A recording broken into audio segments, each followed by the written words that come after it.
Queridos irmãos, estamos caminhando para mais uma jornada, né? Mas antes, deixa eu me apresentar. Eu me chamo Pastor Hermes Antônio, sou servo de Deus aqui na cidade de Palmas, estado do Tocantins, sirvo a Deus na Igreja Assembleia de Deus Shalom, presidida pelo pastor Hermes Vieira Neto e pela pastora Ezi Batista. É um grande prazer e quero também mandar logo meu abraço para meus pastores, tá? Para você que está chegando, um grande abraço, obrigado por você estar conosco. Me ajude, nos ajude a divulgar este canal para alcançarmos mais pessoas e levarmos a palavra de Deus aos lugares mais distantes desta terra. Amém? Então vamos lá. A nossa revista já é conhecida, que nós trabalhamos, né? Nós somos da Assembleia de Deus Shalom Madureira e nós trabalhamos oficialmente com a revista da editora Betel, tá? Que é uma revista excelente, muito simples, mais profunda de aplicação e conhecimento. E nós estamos trabalhando esse trimestre o livro de Gênesis, onde o autor do livro e também autor desta revista, Bispo Abner Ferreira, presidente da Convenção Estadual dos Ministros Evangélicos das Assembleias de Deus do Ministério de Madureira, no estado do Rio de Janeiro, presidente da Catedral Histórica das Assembleias de Deus e segundo vice-presidente da CONEMAD. Bispo Abner Ferreira é um escritor, articulista, advogado, homem de Deus. E ele escreveu este livro, e desse livro ele extraiu essas lições, e essas lições que nós estamos estudando. Gênesis, a segurança de viver pela fé nas promessas de Deus. Nós caminhamos agora estamos na 11ª lição, navegamos já aí 11 lições e estamos caminhando para o encerramento do trimestre. E nessa lição de hoje, nós vamos estudar a lição de número 11, que tem por título Os planos de Deus nos sonhos de José. Nós estamos estudando os patriarcas, agora estamos passamos pela fase de Jacó, agora já estamos na fase de José. José agora vai ser vendido para o Egito e de lá vai formar uma grande nação que posteriormente Deus vai tirá-los daquela nação após 430 anos, tá ok? Então, mas hoje nós vamos focar especificamente na pessoa e na história de José. O que José passou, o que José enfrentou para ter os seus sonhos realizados e os planos de Deus na sua vida. Porque desde o princípio Deus mostrou a ele que tinha um plano na sua vida. E também para cumprir a promessa que Deus tinha feito a Abraão, a Isaac e posteriormente a Jacó. Agora tudo está culminando na pessoa de José e a levá-los para o Egito e de lá sair uma grande nação. Tá ok? Então, o título da lição é Os planos de Deus nos sonhos de José. Texto áureo e verdade aplicada. A Assembleia de Deus tem. O coração com saúde é a vida da carne, mas a inveja é a podridão dos ossos. Provérbios 14 e 30. Verdade aplicada. Não devemos compartilhar com qualquer pessoa as coisas que Deus tem revelado a nosso respeito. Não devemos compartilhar com qualquer pessoa as coisas que Deus tem revelado ao nosso respeito. Esta é a verdade aplicada, tá ok? Objetivos da lição, em que eu friso sempre com os amados para nós focarmos sempre a lição nos 3 objetivos. Cada tópico, são 3 tópicos, cada tópico tem um objetivo. E no final junta-se os 3 para você alcançar êxito do planejamento da aula na aplicação. É comum algumas pessoas não observar os objetivos da lição e depois se perde na lição, a lição sai de foco, entra com outro assunto e quando você vai encerrar, que passou os 45 minutos ou 50, você está sem saber como encerrar sua aula. Aí você perdeu o foco de tudo, perdeu a direção e saiu completamente do objetivo. Os 3 objetivos são essenciais para que você tenha uma aula excelente. E se você seguir os passos, os 3 objetivos, e se prender dentro deles, você vai alcançar uma boa aula. Vamos ao primeiro objetivo, que está no tópico 1. Mostrar a diferença entre o amor e a afinidade. Olha só como é profundo. Segundo objetivo, ensinar que a vida é determinada por Deus. Terceiro objetivo, conscientizar que José foi preservado por Deus. Então vamos ao nosso texto de referência, aonde foi extraído esta aula. Gênesis 37, versículo de número 2 ao número 4. Estas são as gerações de Jacó. Sendo José de 17 anos, apacentava as ovelhas com seus irmãos, e estava este mancebo com os filhos de Bila e com os filhos de Zilpa, mulheres de seu pai. E José trazia uma má fama deles a seu pai. Israel amava José mais do que a todos os seus filhos, porque era filho da sua velhice. E fez-lhe uma túnica de várias cores. Vendo, pois, seus irmãos que seu pai o amava mais do que a todos seus irmãos, aborreceram-no e não podiam falar com ele pacificamente. Vamos lá? Virando a página, nós temos aqui. Veremos na presente lição que o turbulento contexto familiar de José não foi capaz de corrompê-lo, destruí-lo e fazê-lo abandonar a fé no Deus Todo-Poderoso. Os planos de Deus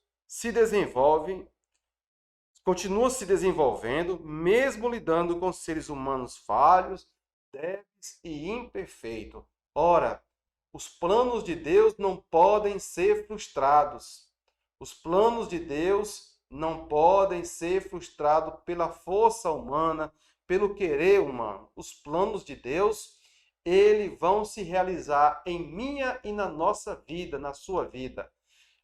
Não há dificuldade em que ele não supere, que ele não crie situações que seu plano que é perfeito para a minha e para a sua vida se realize.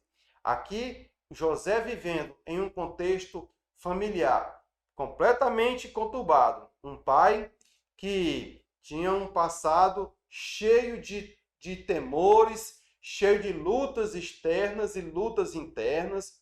Um homem extremamente inseguro, porém piedoso. Esposo de 4 mulheres, sendo 2 oficiais e as 2 concubinas. Cada uma delas gerou filhos e todos esses filhos moraram dentro de uma mesma situação, de um mesmo contexto familiar, do mesmo clã. E cada mulher dessa tinha seu espaço no meio do clã. Certamente deveria ter seus empregados e mais empregados, porque Jacó estava muito rico, então ele tinha servos e servas, e tudo isso, esses filhos nascem, e por fim nasce o filho tão esperado de Raquel, que é José. José é o filho da velhice de Jacó, e esse filho se torna um filho muito amado. E Jacó comete um erro, assim como seu pai também cometera. O seu pai Isaque cometera um erro de amar mais a Esaú do que Jacó. Nessa história você sabe muito bem que Isaque gostava muito de Esaú, porque Esaú fazia os seus pratos prediletos. Esaú era um homem caçador, era um homem do campo, né? E agradava ao pai pela barriga. E este filho mais velho, que era o primogênito de fato, Esaú, era mais amado, tinha mais afinidade com seu pai, enquanto Jacó tinha mais afinidade com a sua mãe. Agora veja bem, queridos irmãos, Jacó comete o mesmo erro que o seu pai cometera. O erro de não vigiar no contexto familiar. José vai pagar muito caro por isso e não era necessário que José passasse por isso para que o plano de Deus se cumprisse. Não. Se ele tivesse tomado cuidado, Deus teria outro método para fazer com que a nação de Israel aparecesse. José não precisaria necessariamente ir para o Egito, ser escravo no Egito. Não. Deus tem seus métodos, seus planos e ele tem o controle de tudo. Porém, ao demonstrar essa afinidade, e José sendo filho da sua velhice e o filho da mulher que de fato ele amava, e Jacó amava, que era Raquel, então, na criação de todos os 11 filhos, os 10 filhos, começa em um momento ou outro Jacó esboçar um carinho muito grande por José. Tá bom? Então vamos lá. Tópico de número 1. José amado e odiado. Não devemos confundir o amor dos pais com o sentimento de afinidade por seus filhos. O amor tem a ver com a filiação. A afinidade tem a ver com relacionamento. Agora, eu sou pai. Talvez você também seja pai, seja mãe. Existe no meio familiar, para quem tem mais de um filho, a afinidade entre os filhos. Toda família tem algum filho que tem mais afinidade com os seus pais do que os outros, né? Tem uns que são mais preocupados, tem outros que é menos preocupado, tem uns que não moram com os pais mais todos os dias, ou final de semana, ou está ligando, está procurando, está sempre querendo saber da saúde, como é que estão os seus pais. Então, isso é uma afinidade. Porém, aqui o autor da revista, ele diz que amor é geral. O pai, a mãe, ama a todos, indistintamente. Porém, tem aqueles que buscam mais afinidade. Nós cremos que, nesse caso específico, José buscou mais afinidade com seu pai, a ponto de agradá-lo. Assim como o tio dele, Esaú, buscou afinidade com Isaac. Tá? 1.1. Filho predileto. O primogênito era geralmente o filho querido do pai, por ser a expressão do seu vigor masculino. Ou seja, filho da sua velhice. Porque ele já chegou com a idade... o José chegou quando Jacó estava com a idade bem avançada. Mas no caso da família de Jacó, o pai amava mais a José, que nasceu de Raquel, aquela que Jacó amou quando chegou em Harã. Os irmãos bem sabem que o amor de Jacó por Raquel foi lá no poço, na chegada dele na terra de Harã. José era primogênito de Raquel, quando Jacó era mais avançado em idade. Está em Gênesis 37. Esta predileção de Jacó por José lhe rendeu uma túnica colorida de presente e o ódio mortal pela inveja de seus irmãos. Gênesis 37, 4. A Bíblia está cheia de história de como as manifestações de predileção dos pais por seus filhos gera conflito entre os irmãos. Ainda que um pai ou uma mãe possa ter mais afinidade com um determinado filho, deve ter muita sabedoria para não passar a ideia de que ama mais um do que o outro. Algo necessário, mas que revela bem o coração humano em sua necessidade de aceitação, como pode responder à rejeição. Ou seja, quando um pai mostra predileção mais por um filho do que pelo outro, a tendência, principalmente se esses filhos não forem crentes, é o quê? É ter uma rejeição com o irmão. Ter uma rejeição com aquele irmão, com aquela irmã, e procurar vê-lo como um adversário no meio da família. Né? E aí começa uma guerra no meio familiar. E ela começa de forma muito calada. Tá ok? Então vamos 1.2. O irmão odiado. Os escritores da Bíblia não registram apenas os aspectos físico e positivo do contexto de vida daqueles que foram escolhidos por Deus no desenvolvimento de seu plano de redenção. Há também ódio, inveja, problemas no relacionamento familiar, competições. Vemos que na família de Jacó, com a chegada dos filhos de diferente mulher, e a harmonia ficou abalada. Lógico, né? Todo mundo queria estar perto do pai, que era o chefe do clã, que era o chefe de todos, né? Uma espécie de rei no meio do seio familiar. O relacionamento se tornou um barril de pólvora. Tudo que vinha de José agora era motivo de desprezo dos seus irmãos. Não tinha necessariamente a ver com alguma provocação de José ser preferido do seu pai. Já era o motivo para ódio que passou só aumentado entre eles. José poderia até se perguntar: por que me tratam assim? Mas nada que ele pudesse fazer poderia mudar isso. Sua existência é o próprio motivo do problema entre os irmãos.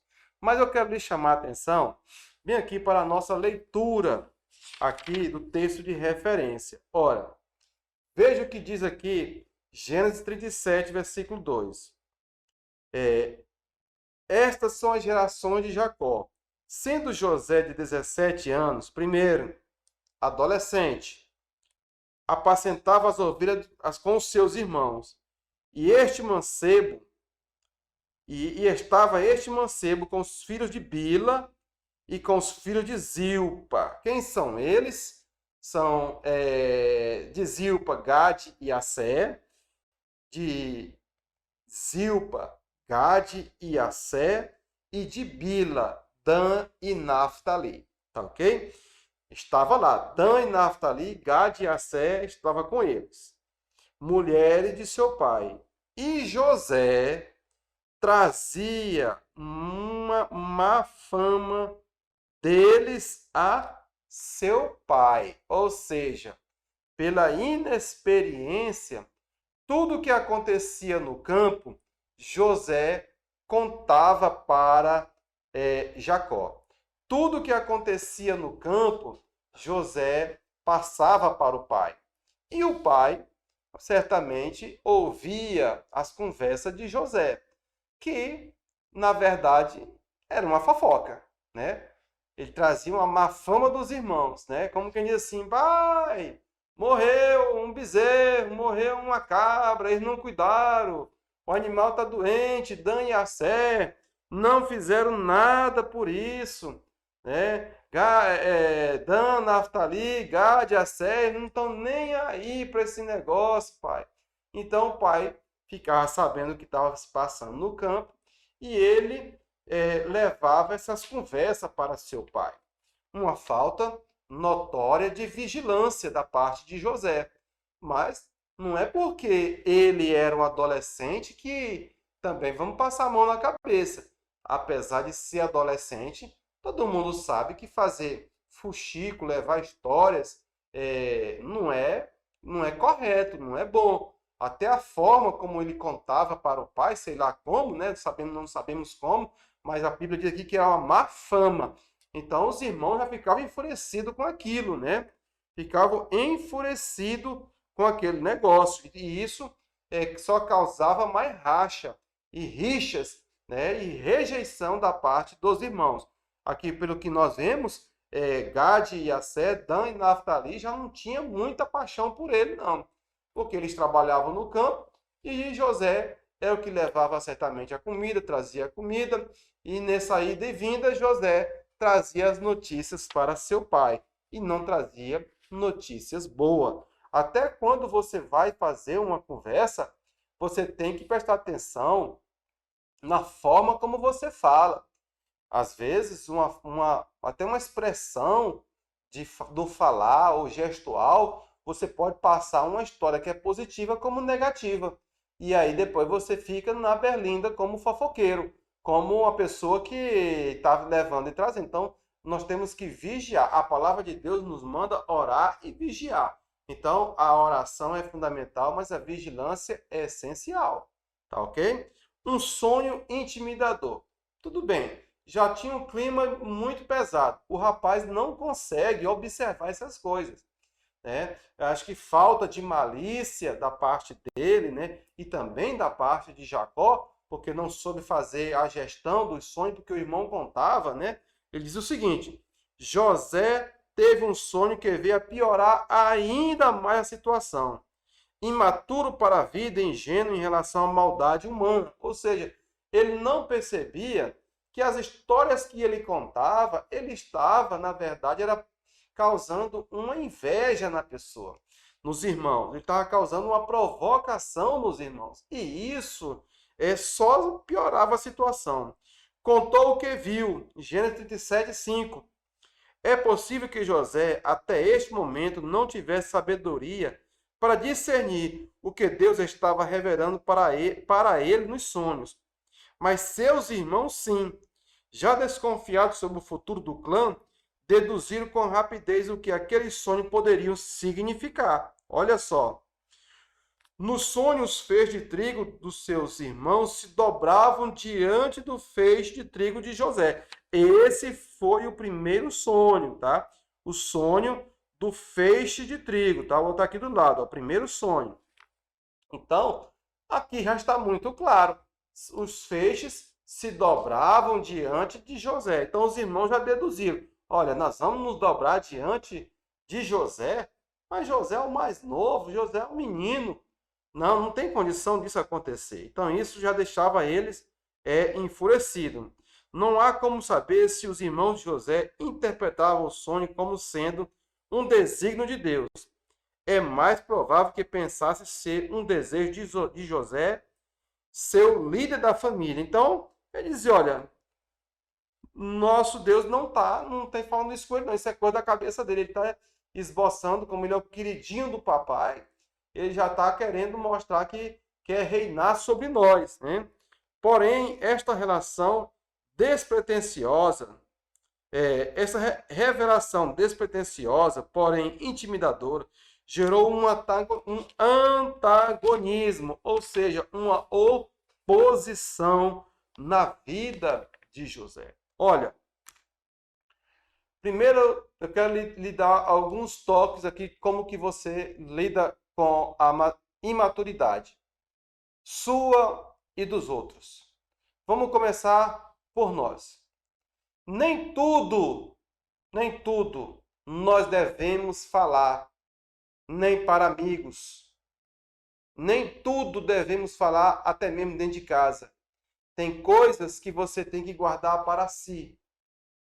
Tem coisas que você tem que ter freio na boca, porque se você abre a boca e você é mal interpretado, você pode causar inveja até dos amigos lá fora. A gente não sai contando tudo que Deus nos mostra e nem nossos planos. Os nossos planos, os nossos sonhos são fruto de trabalho, de desejo do nosso coração. E nós apresentamos a Deus. E nós não precisamos sair contando nossos planos, os nossos desejos, para quem quer que seja. Nós temos que ter freio na boca, vigilância. Por quê? Muitas pessoas, meus amigos, elas não querem que você prospere na vida. Eu digo que há dois tipos de inveja. Existe aquela inveja, que é a mais comum, que a pessoa quer aquilo que você tem. E essa é mais fácil você combater. Você logo vai caçar um jeito de sair fora. Mas existe um tipo de inveja que é mais difícil você combater, porque a pessoa trabalha no oculto, no escondido, que é aquela inveja que a pessoa não quer que você tenha. Entendeu? Ela não quer o que você tem. Ela só não quer que você tenha. Se você não tiver, para ela tá bom demais. Ela nem quer a sua bênção.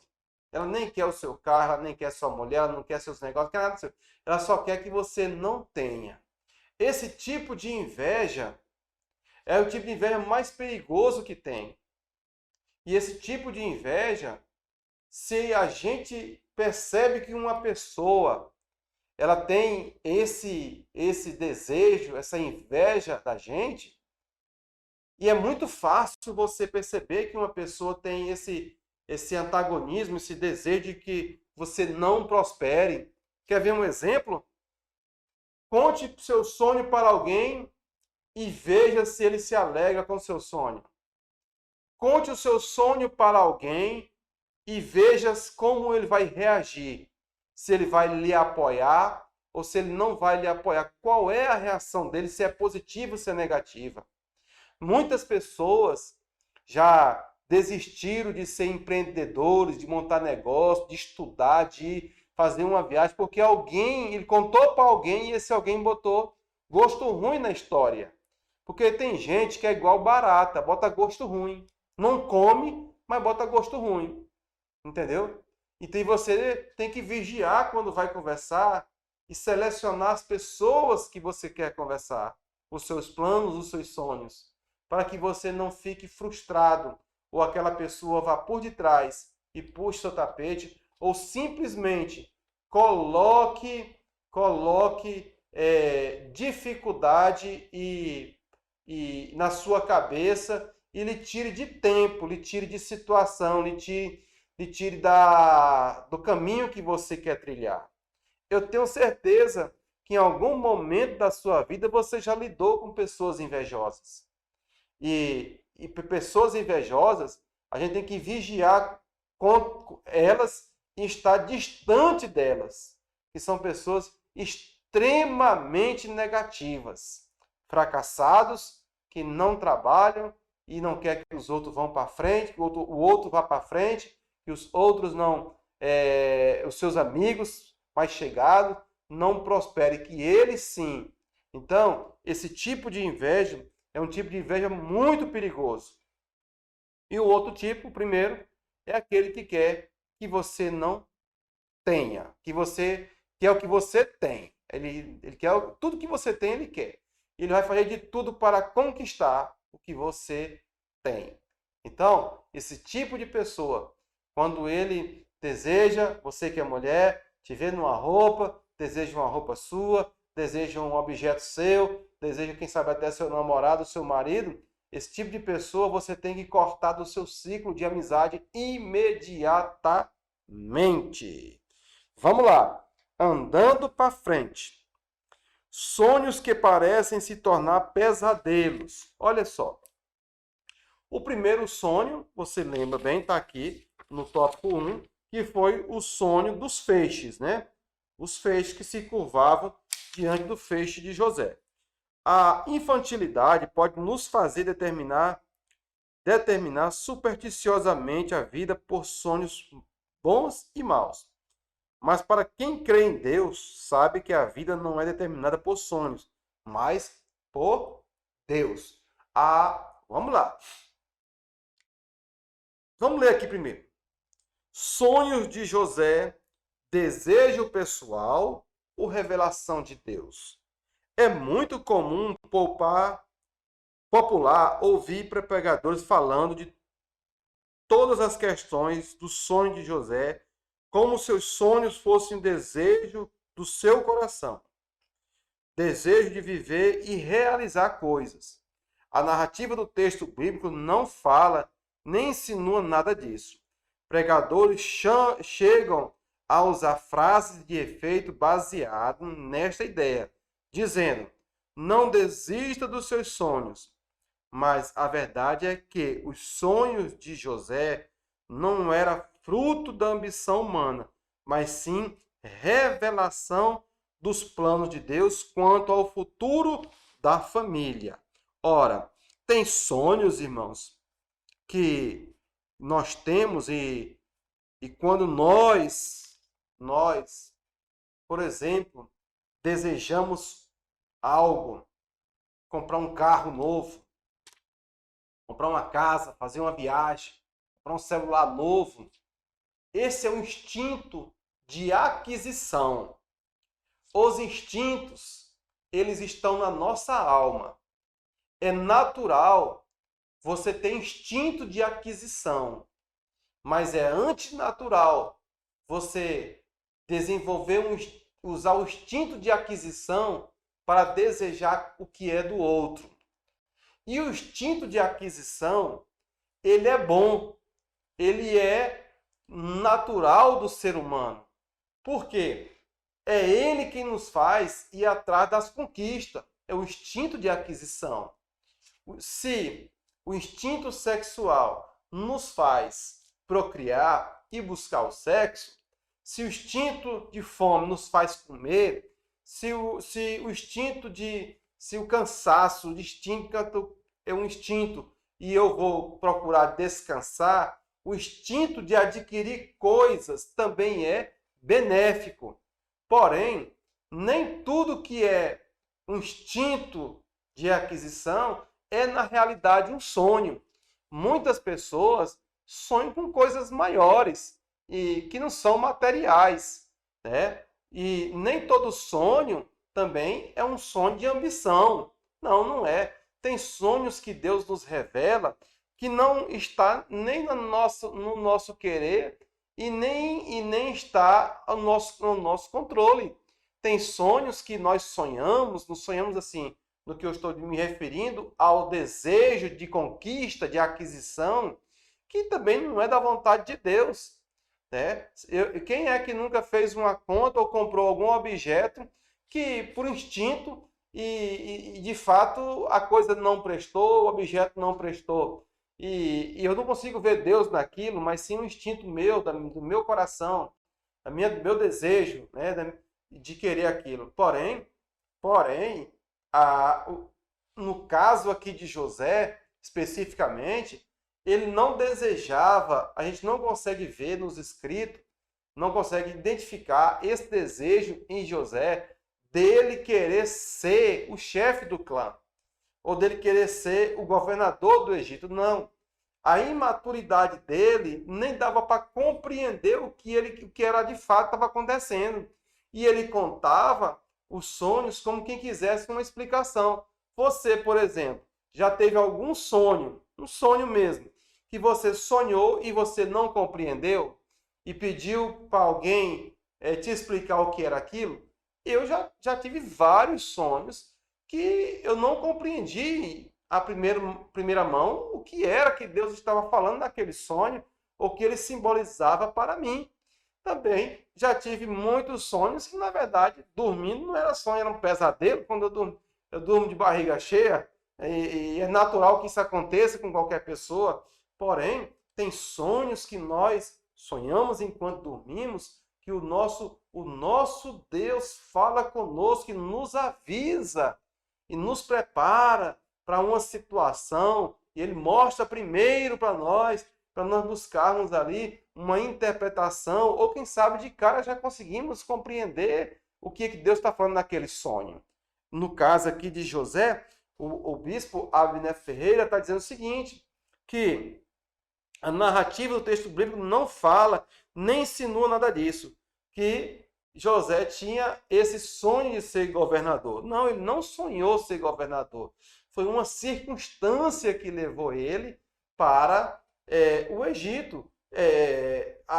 Como eu falei no início, Deus poderia muito bem usar outro método, ter outro caminho, que não fosse os irmãos jogá-lo dentro da cova, lá no poço, né? Não ser vendido como escravo no Egito. Então Deus teria sim outro caminho para cumprir o propósito da promessa de Abraão, a promessa de Isaac e a promessa reafirmada em Jacó na realização dos 12 filhos, e Deus leva para o Egito, porque os irmãos provocaram a ida do primogênito de Raquel para o Egito. Tá?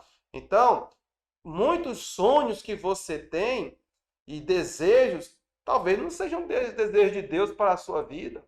Muitos desejos que nós temos de aquisição, instinto de aquisição, muitas vezes Deus nem está nesse negócio, mas nós partimos e vamos em busca de uma conquista de alguma coisa, né? E essa conquista, ela é própria do ser humano. Está na natureza humana o instinto de conquista, tá bom? É preciso remover o romantismo e intenções estranhas ao texto sagrado, para não dizer que é a Bíblia, para não dizer pela Bíblia o que Deus nunca nos disse. Muitos pregadores usam palavras de efeito nas pregações sobre essa passagem de José, que nos faz, às vezes, sonhar em um dia ser também governador. Mas não é o plano de Deus. Será que Deus quer mesmo que você seja governador? Será que Deus quer mesmo que sua família se curve diante de você? Será que Deus quer mesmo que você vá para ser vendido como escravo em algum lugar? Deus quer mesmo que você padeça na prisão mais de 5 anos para que você tenha uma oportunidade? Não. Ali foi uma circunstância própria da vida de José. O que nós tiramos aqui da lição, primeiramente, é que os planos de Deus não podem ser frustrados. Os planos de Deus não podem ser frustrados. Ninguém dá conta de parar um sonho ou um plano de Deus para a vida de um servo seu. Eles tentaram parar a vida de José de um jeito, não deu. Tentaram de outro, não deu. Vamos ver aqui no tópico 2.2. Medo da própria maldade. A preferência de Jacó por José mudou a relação dos seus irmãos com ele. Os 2 sonhos que Deus concedeu a José e este contou aos seus irmãos tornaram relação odiosa, ciumenta, perigosa. Olha só, uma relação odiosa, ciumenta e perigosa. Seu segundo sonho, Deus está revelando que José alcançará destaque em relação à família. O que estava ruim piorou. Vamos lá. Mas não piorou porque Deus mostrou, não. Deus estava preparando Jacó. Estava preparando José. Se Jacó tivesse um pouco mais de sensibilidade, ele teria freado a língua do filho, que era, eu volto a falar, só um adolescente. Tá? O problema não eram as ambições de José. Mas será que José tinha ambição mesmo? Ele não tinha mais as ambições dos seus irmãos. Mais ambição que seus irmãos. Pessoas que possuem uma ambição tóxica veem todo mundo como uma ameaça. Você já lidou com pessoas assim? Que, na verdade, é um neurótico que vê que todo mundo está perseguindo, todo mundo está querendo o que é meu, todo mundo... pessoas extremamente tóxicas, pessoas pesadas, né, carregadas, pessoas difíceis de lidar e que vê inimigos e inimizade em todos os lugares, né? E acha que todo mundo está querendo as coisas dela. Eu não sei se você já lidou com isso, mas eu já tive a experiência de lidar com pessoas assim, que eu chamo de verdadeiros neuróticos, né? Pessoas que têm um problema de perseguição, acha que todo mundo quer o que ela tem, né? E que ela é a última Coca-Cola da geladeira, né? É uma Coca-Cola no deserto. Não dá, né? Não dá, meus irmãos. Então, pessoas assim, tóxicas, nós temos que nos afastar dessas pessoas. Porque só o Espírito Santo vai convencê-la de seu pecado, da sua avareza. E a avareza é idolatria. Vamos lá, seguindo o plano.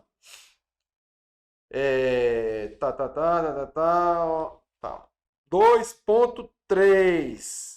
Imprudência de demonstrar preferência entre os filhos. Jacó não consegue perceber como sua predileção explícita está pondo em risco a vida de seu preferido. Não percebe o ódio dos seus irmãos contra José e por isso o envia sem saber a uma emboscada que pode lhe custar a vida. Se Jacó tivesse, neste caso, a sensibilidade necessária, saberia que as coisas não estavam nada bem na sua família e nada bem para José. A aparente harmonia externa não significa que tudo está bem. Todas as guerras exteriores começam no interior do coração, como diz Tiago, no capítulo de número 4, versículo de número 5. Homens se tornam muito bons em esconder o que sentem e como são por dentro, tanto que às vezes conseguem enganar até a si mesmo. Vamos ver o que diz aqui Tiago no capítulo. Eu vou usar aqui minha Bíblia Revista Corrigida da CPAD, tá? É uma revista, uma Bíblia muito comum no meio assembleano. Vamos ver aqui o que diz Tiago. Tiago, capítulo de número 4. Cadê o doutor Tiago? Cadê o doutor Tiago? Está aqui, doutor Tiago. Vamos ver aqui. Tiago, capítulo 4, versículo de 1 ao 2. Donde vêm as guerras e peleja entre vós? Porventura não vem disto, a saber do vosso deleite, que nos vossos membros guerreiam, eita glória, cobiçais, e nada tendes, sois invejosos e cobiçosos, e não podeis alcançar, combateis e guerreais, e nada tendes, porque não pedis. Pedis e não recebeis, porque pedis mal, para o gastar em vossos deleites.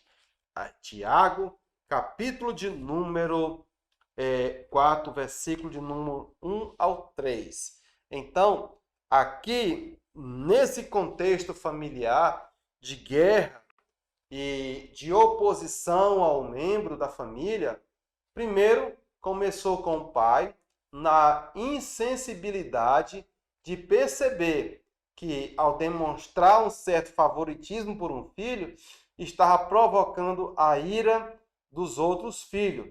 Lembrando que tinha 4 filhos de 2 concubinas, de 2 mulheres não oficiais. Certamente, esses irmãos, que eram mais velhos que José, já tinham essa rejeição por não ser filho das titulares, que é Leia e Raquel, mas sim filho das servas. Mas Deus tinha um plano perfeito também com eles. Deus tinha um plano perfeito com eles. Mas eles não conseguiam entender.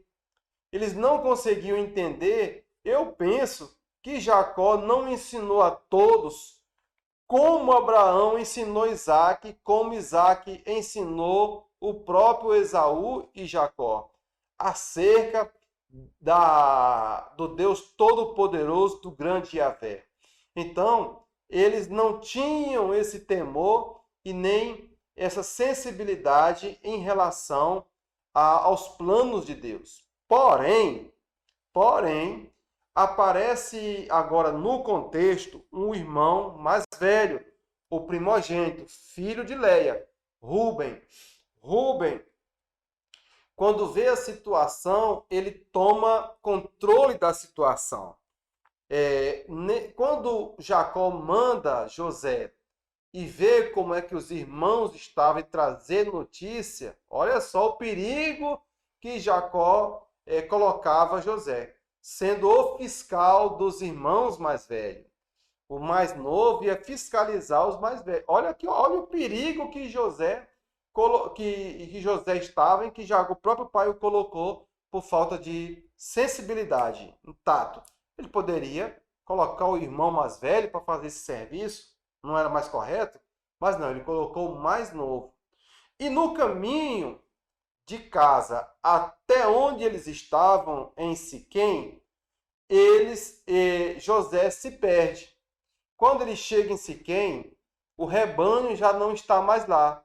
eles foram para uma outra cidade, para uma outra região chamada Dotã.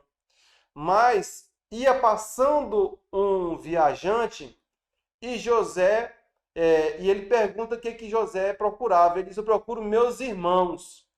Aqui na palavra de Deus diz que José andava errante, ou seja, perdido. Ele se perdeu na viagem, justamente pela falta de experiência. E o viajante diz: eles desceram com o rebanho para Dotã. E José sai de Siquém e vai para Dotã. Nesse interim,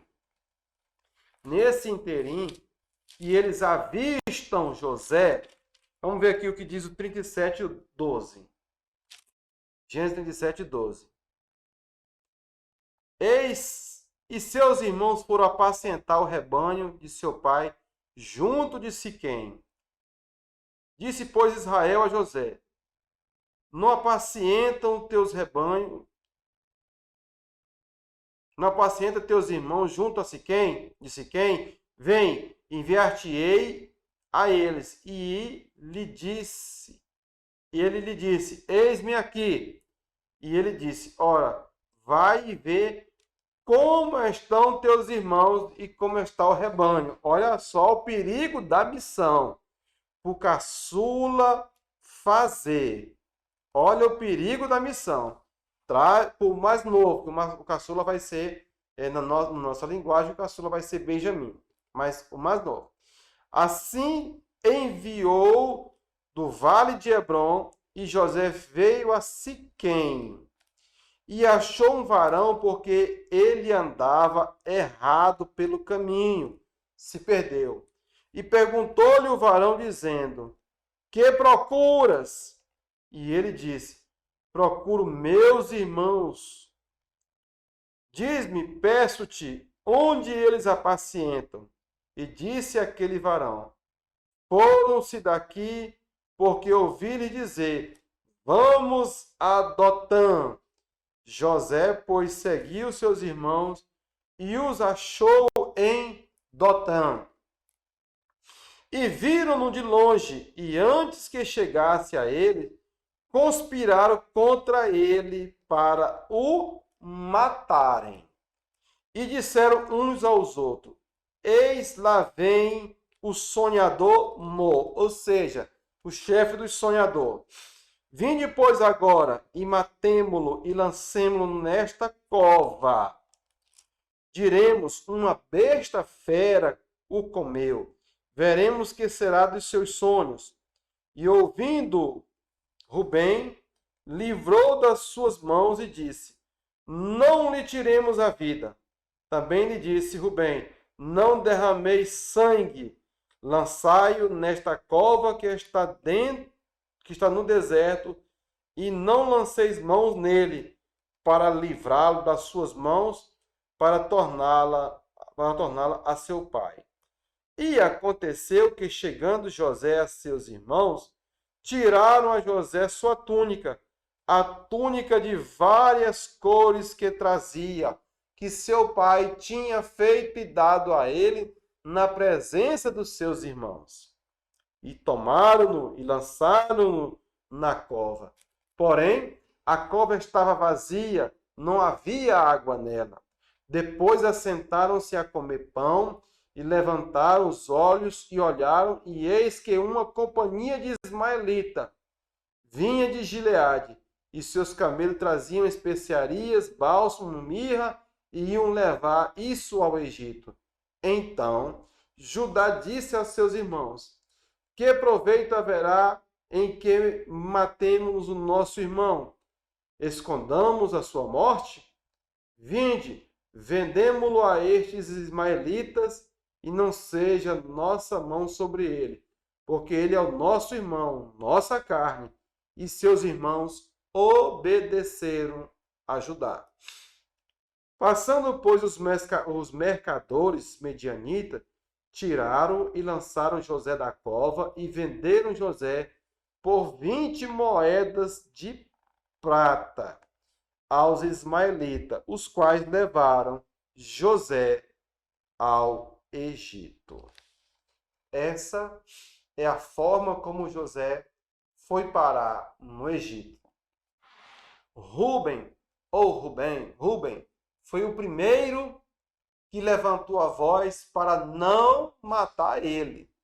Mas Dan, Naftali, Assé, Zebulon, Isacar, Simeão, todos os irmãos estavam com o desejo de matá-lo. Porém, Rubem se levanta e diz, não vamos fazer isso.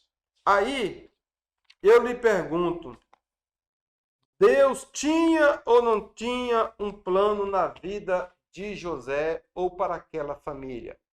Claro que tinha. A vida dele foi preservada, não foi pela bondade de Rubem. A vida de José não foi preservada por causa da bondade de Rubem, mas por causa da misericórdia do Senhor e porque seus planos não podem ser frustrados. Uma coisa nós temos que colocar em nossa mente, em nosso coração. Os planos de Deus para a nossa vida, ninguém vai frustrá-los. De alguma forma, Deus vai cumprir o seu plano em nossa vida. Não há inveja que possa barrar o plano de Deus na minha vida, na tua vida. Porém, seja sábio. Porém, seja vigilante. Porém, seja maduro, não seja imaturo. Não saia por aí semeando os seus sonhos a qualquer pessoa. Pode ser que pessoas que não têm sonhos queiram que você nem sonhe, simplesmente queiram que você se torne mais um na fila do pão. Tópico 3. Vamos lá. Caminhando para o final. No tópico 3 diz o seguinte: preservado pela misericórdia. O coração humano é um abismo escuro de pecado capaz de esconder os maiores podridões da alma caída. Quando nasce algum sinal de piedade, podemos ter certeza de que Deus está por trás disso. E o sonho de José, e não mais a predileção de Jacó, era um foco de revolta agora. O compartilhamento de tais piorou ainda mais a relação. Talvez chegasse a acreditar que, misticamente, matando o sonhador, matariam o seu sonho. Ora, não é verdade. Um sonhador, quando tem os seus sonhos, ninguém mata. O sonho passa para outro e vai embora. Passa para a família, passa para um filho. Ou seja, estava eliminando qualquer chance desse sonhador maluco acontecer. Lembre-se de uma coisa: pessoas invejosas vão fazer de tudo para tirar você do foco. Pessoas invejosas. Me diga agora, você já parou algum projeto seu porque alguém falou que não ia prestar? E depois você viu outra pessoa realizando aquele projeto e aquele projeto foi para frente e você ficou olhando dizendo assim, poxa vida, bem que eu podia ter feito isso, bem que eu podia ter feito isso. Eu fui dar ouvido, não fiz. Assim acontece na vida de muitas pessoas que contam os seus sonhos para a pessoa errada. Escute uma coisa, nem todo mundo está apto a dar conselho. Nem todo mundo tem um dom de aconselhamento ou maturidade para aconselhar. Tem muitas pessoas que, apesar da idade, não têm maturidade para dar um conselho. Então, se você está com um sonho seu, e você está colocando na presença de Deus, vigia com quem você vai conversar. Converse com pessoas que têm experiência, que têm visão, que quer o seu bem, para que você possa prosperar, você possa crescer, você possa ir além, você possa alcançar o teu sucesso em patamares mais altos. Nós devemos buscar pessoas em nossa vida que nos ajude a voar. É bem verdade que nós temos que procurar gigantes, pessoas grandes, de visão grande, para nós subirmos nos ombros deles, para nós enxergarmos o que eles estão enxergando. Nós temos a mesma visão deles. Nós não podemos ficar com pessoas nanicas, nanica de fé, nanica de desejo, nanica de experiência, pessoas que são nanicas na fé, que não querem nada, são pessoas acomodadas, pessoas preguiçosas, pessoas que não frutificam. Esse tipo de pessoa nós temos que, como é que se diz, fugiu aqui a palavra, nós temos que envolvê-los para ajudar a sair da prisão, junto com nossos sonhos. Se você dá ouvido a essas pessoas vão tirar você do seu plano, do seu sonho. Então, dê atenção aos planos de Deus na sua vida e você vai sonhar e buscar realizar seus sonhos. E coloque na presença de Deus, sempre vigiando, sempre alerta e buscando cada dia mais. E eu profetizo na tua vida que vai dar certo em nome de Jesus. Seja o projeto que você está projetando para este ano de 2023, em nome de Jesus, vai se realizar. Você vai criar musculatura, asas fortes, vai voar voos altíssimos, longínquos e vai ver além dos seus adversários, em nome de Jesus Cristo. Amém? Eu estou muito animado.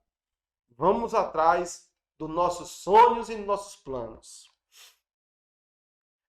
No 3.2 diz o seguinte, a misericórdia salvadora. Eu falei já aqui um pouco da misericórdia salvadora, que na verdade não foi a bondade de Rubem, foi a misericórdia de Deus. A misericórdia de Deus que alcançou José e usou o Rubem e usou a Judá para que os irmãos, para que Simeão, Levi, Isacar, Zebulon, Gade, Asser, Naftali não o matassem, mas preservassem a vida. Existem muitas pessoas que são verdadeiros matadores de sonhos. Matadores de sonhos.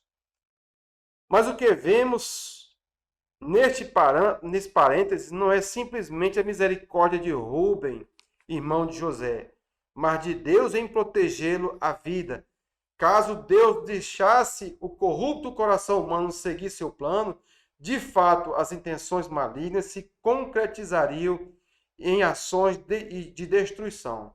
Portanto, ainda que Deus não vá livrá-lo do sofrimento por causa do que planeja para José, está decidido preservar a sua vida. A fala limitadora de Rubem nos faz lembrar de Deus falando a Satanás sobre Jó. Você lembra o que Deus falou? Preserva-lhe a alma, preserva-lhe a vida. E meus irmãos, agora é assim, todo sofrimento em nossa vida, porque o sofrimento ele vem em nossa vida como um caráter pedagógico, para nos ensinar alguma coisa. Toda luta, prova, tribulações que nós passamos tem um caráter pedagógico de Deus. Deus tem uma maneira própria de trabalhar conosco para nos ensinar alguma coisa. Uma pessoa, quando ela está alcançando a maturidade na vida, a primeira coisa que ela faz é perguntar: Senhor, o que o Senhor está querendo me ensinar com esta provação? O que o Senhor está querendo me ensinar com esse episódio? Porque, na verdade, aqui, o Senhor nosso Deus usou de todos esses artifícios que os irmãos de José criaram e da falta de sensibilidade de Jacó para dar a José maturidade e prepará-lo para a vida. Ou prepararia para realmente ser o governador do Egito, ou usaria José de alguma outra forma, mas que A imaturidade em José era notória. José precisava de maturidade. A forma pedagógica que Deus usou para que seu plano fosse realizado foi que a maldade humana, a misericórdia dele e salvasse-lhe a maldade humana, jogasse num poço, a maldade humana tramasse contra ele, a maldade humana lançasse ele no poço, a misericórdia de Deus o preservasse com vida e a maldade humana o vendesse, despachasse da vida deles, de seus irmãos. Então, todo esse episódio que José viveu, ele vai sair lá na frente mais experiente. Veja que quando José sai da casa de Potifar para a prisão, ele ainda esboça uma certa imaturidade, porém um grande temor. Ele fugiu da presença do pecado, foi parar na prisão. E da prisão, quando tem o padeiro, tem um sonho lá, ele já está mais experiente. Agora ele tá com mais equilíbrio, ele já está um homem maduro, né? Então, ele, digamos aí que passou-se um período que lhe trouxe maturidade. Às vezes, irmão, nós passamos por mesmas situações e nós precisamos, como crentes maduros, perguntar ao Senhor: Senhor, o que o Senhor está querendo me ensinar com esta provação? O que o Senhor está querendo me ensinar? A forma pedagógica de Deus da maturidade a José foi através do sofrimento, né? De algo não desejável. Ninguém quer sofrimento, ninguém quer luta, ninguém quer prova, ninguém quer tribulação, ninguém quer isso. Mas todas elas têm um caráter pedagógico de Deus para nos ensinar. Mas o apóstolo Pedro também nos aponta algo interessante. Vamos ver o que diz aqui na carta de 1 Pedro. Eu estou usando a revista corrigida, tá? Vamos ver aqui. 1 Pedro. 1 Pedro. Onde Pedro fala que o nosso sofrimento ele tem um caráter de revelar a Jesus Cristo em nossa vida. É esse o caráter do sofrimento. Ele diz aqui, 1 Pedro 4:12. Amados, não estranheis a ardente prova que vem sobre vós. Ele está dizendo, irmão, não estranha não. Você está estranhando o quê? Não é para você estranhar. Essa prova que você está passando, essa luta que você está passando, não estranha, não recebe como algo estranho na sua vida. 1 Pedro 4:12. Para vos tentar, como se coisa estranha vos tivesse acontecendo. Isso não é estranho para vocês. Tá? Vocês estão estranhando como se fosse alguma coisa estranha, nova? Não. Mas alegrai-vos no fato de seres participantes das aflições de Cristo. Quando nós estamos passando por lutas e tribulações, nós temos que nos alegrar, lembrando que essa mesma aflição, Jesus Cristo passou por ela na vida em direção ao Calvário, para que também na revelação da sua glória nos regozijemos e nos alegreis pelo seu nome, pelo nome de Cristo. Então, o sofrimento ele tem esse caráter pedagógico de nos ensinar e também de glorificar a Jesus Cristo. Por quê? Em todo ensinamento vem uma prova e a intenção da prova é nos aprovar ou nós sermos aprovados nela, testarmos, ver como é que está a nossa fé. E cada um de nós é tentado em uma área da vida.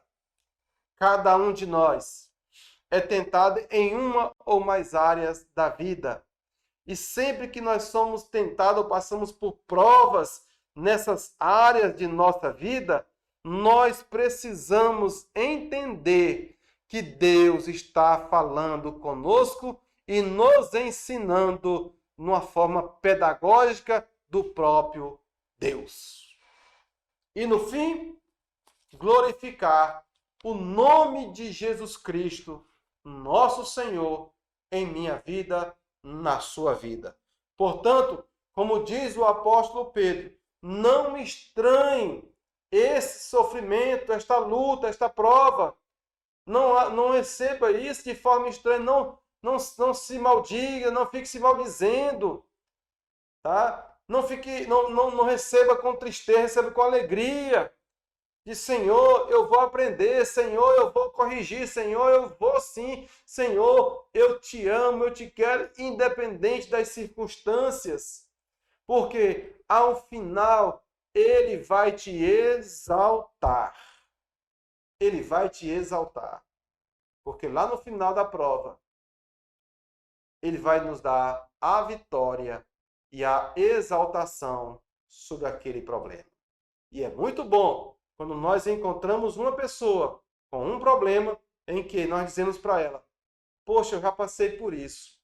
Eu sei como é que é. Você já conversou com uma pessoa aflita? Uma pessoa que está passando por um problema e você dá um ponto de vista positivo para ela e ela sai desse problema? Ufa! Amém? Glória a Deus. Os sonhos de José se realizaram não porque ele sonhou, como se fosse da sua natureza, da sua missão.